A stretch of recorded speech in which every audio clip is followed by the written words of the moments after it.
אני יותם דפיילר אבני, ואני שמח לארח את אלמוג בן נתן בשרשרת ספרות בערוץ הפודקאסטים הקהילתי סיפור 555. אלמוג, מה שלומך? הרוב טוב, הרוב טוב, כל הזדמנות לא' לדבר איתך וב' לדבר על ספרים זו הזדמנות טובה. מעולה. אז בוא תציג למאזינים ולצופים שלנו פחות או יותר מי אתה ואיזה ספרים כתבת ועל מה אתה עובד. אז אני אלמוג בן נתן, בן 33, רק לעוד איזה שבועיים, נשוי, גר במרכז, ואני סופר של מדע בדיוני ובקרוב גם פנטזיה. שני הספרים הראשונים שלי שאתם רואים פה, לא את דרור הספר ביקורים שלי, ולכתוב ללא מילים שזה המשך קצר של לא את דרור. אלו שני הספרים הראשונים שלי, ספרי מדע בדיוני, פילוסופיים. אני מאוד אוהב בכתיבה שלי לחקור טבע אדם, כל הזמן להציב כל מיני שאלות ובעיות שיאתגרו אותנו גם מחשבתית וגם מוסרית, ובימים אלה אני עובד על ספר חדש שמשלב בין המיתולוגיה היוונית למהפכה הצרפתית, ווי.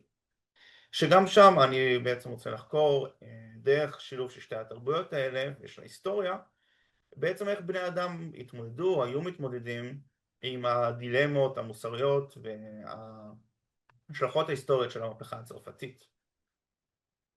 יפה. אתה ממש ניגש לזה מכיוון של מוסר ופילוסופיה, או שאתה נכנס יותר לדיסציפלינה של מה היה קורה אם מבחינה היסטורית?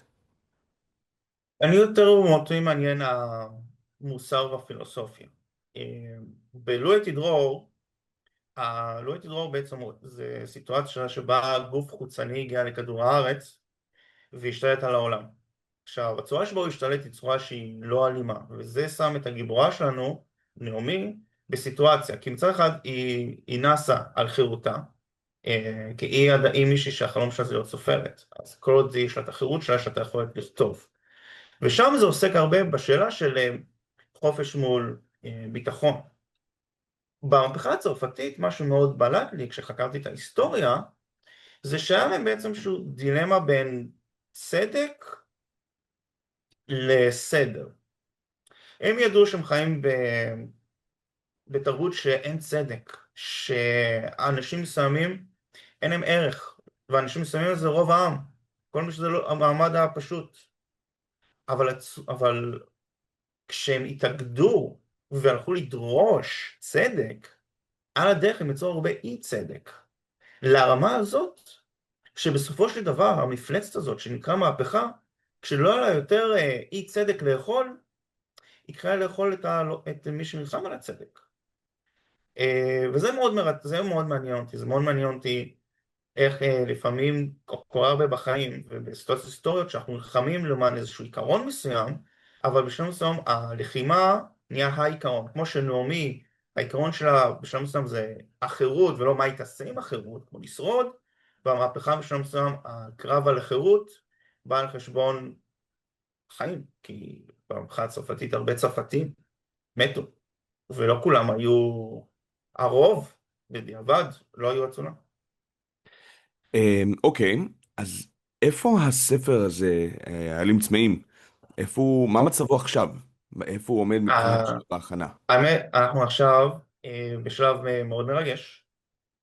הספר סיים עריכה ספרותית אצל הגר ינאי, עורכת מאוד בכירה ומאוד מוכשרת, ששנינו שותפים לה, נכון? בגילוי נאות. ושנינו יודעים שהיא גורמת לסופר לעבוד קשה, אבל התוצאה מדהימה.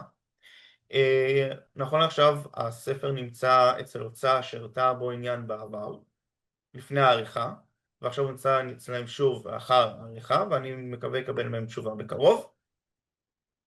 וברגע שיהיה אישור, אז אנחנו הולכים ישר עם הפקה. העריכה הספרותית, למי שיודע ומי שלא יודע, העריכה הספרותית זה החלק העיקרי, הארוך והקשה ביותר ביצירת הספר.